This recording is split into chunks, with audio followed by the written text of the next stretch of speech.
Dwight, anong ginagawa mo? Diba sinabi ko sa'yo? I-report mo na to sa HR! Yes, ma'am.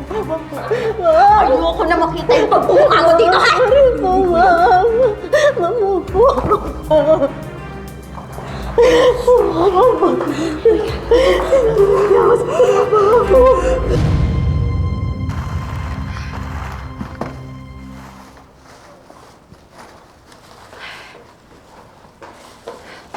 Magandang hapon po, Ma'am Portia.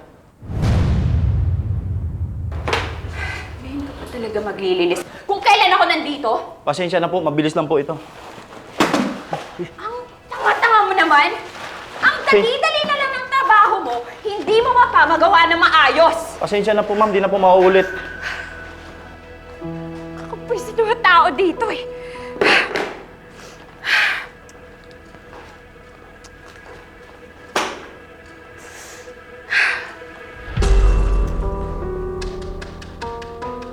Portia, ano na naman yan? Naririnig na naman kita sa labas. Anong nangyari sa'yo? Dumating si Amira. Doon sa meeting ko kasama yung reporter. Magkakuntsaba sila.